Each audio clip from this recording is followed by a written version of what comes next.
শুভেচ্ছা। টিউলিপ সিদ্দিকের রায় বাংলাদেশের বিচার ব্যবস্থায় হাস্যকর নজির ও প্রতিহিংসার নতুন অস্ত্র। প্রভাবিত করার ফাঁদ, টিউলিপের রায় কি ভবিষ্যতের রাজনৈতিক প্রতিহিংসার নীল নকশা?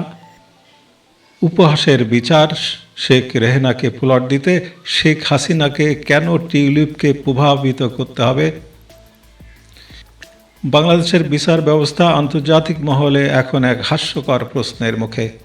ব্রিটিশ এমপি টিউলিপ সিদ্দিকীকে 2 বছরের কারাদণ্ড দেওয়া হয়েছে এই অভিযোগে যে তিনি তার মা শেখ রেহানা ও ভাই বোনদের জন্য পূর্বাঞ্চলে প্লট বরাদ্দ করতে প্রধানমন্ত্রী শেখ হাসিনাকে প্রভাবিত করেছিলেন।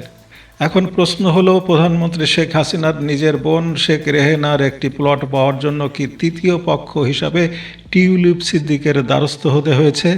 স্বাভাবিকভাবেই এই রায় অযৌক্তিক এবং এতে কোনো সন্দেহ নেই। একটি দুর্বল ও অসঙ্গত রায়ের মাধ্যমে বাংলাদেশের বিচার ব্যবস্থা আন্তর্জাতিক সম্প্রদায়ের কাছে ছোট হয়েছে, তাতে কোনো সন্দেহ নেই।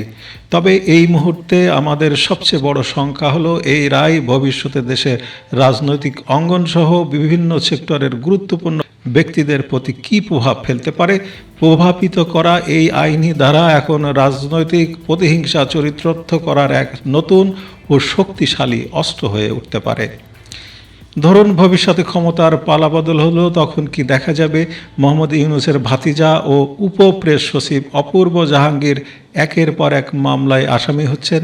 আইন উপদেষ্টা আসিফ নজরুলের স্ত্রী শিলা আহমেদকে প্রভাবিত করার মামলায় কোর্টের বারান্দায় চক্কর কাটতে হচ্ছে। প্রেস সচিবদের কন্যা, স্ত্রী বা ভাই বোন, প্রেস মিনিস্টারদের পরিবার, কারা কে কী মামলায় আসামি হবেন কে জানে। এই আইনি প্রতিহিংসার জাল থেকে কেউ মুক্ত নয়। বিএনপি বা জামাত নেতাদের পরিবারের কথা বাদই দিলাম, দুদক চেয়ারম্যানের পরিবার, বিচারপতির সন্তান, নাতি নাতনি, এমনকি আহলি রিয়াজের আইনজীবী বান্ধবী শারজিজ আলমের শ্বশুর, হাসনাত আবদুল্লার স্ত্রী, নাহিদ ইসলাম, মাহফুজ আলমের বাবা ও ভাই কি এই প্রভাবিত করার দোষে দোষী সাব্যস্ত হওয়ার ঝুঁকিতে নেই? এইভাবে ভাবতে থাকলে এই তালিকা লম্বা হতেই থাকবে। এই ধরনের প্রহসনের বিচার রাজনৈতিক অঙ্গনে কেবল অবিশ্বাস, প্রতিহিংসা ও ভয়ের সংস্কৃতিকেই উস্কে দেয়। বিচার ব্যবস্থাকে তার পবিত্রতা থেকে নামিয়ে এনে যদি রাজনৈতিক হাতিয়ারে পরিণত করা হয়, তবে তা জাতির জন্য এক চরম দুর্দিন বয়ে আনবে। ভবিষ্যৎ নিয়ে ভাবা যদিও বাংলাদেশিদের কাজ নয়, কিন্তু এই রায় আমাদের ভবিষ্যতের দিকে এক ভয়ঙ্কর ইশারা দিচ্ছে। এই রায় এবং ভবিষ্যৎ প্রভাব নিয়ে আপনার বিশ্লেষণ কি? এমন বিচার কি গণতন্ত্রের জন্য ক্ষতিকর নয়? কমেন্টে জানান এবং সত্যের গভীরে যেতে আমাদের চ্যানেলটি সাবস্ক্রাইব করে তার সাথে যুক্ত থাকুন। ধন্যবাদ বন্ধুরা, ভালো থাকবেন।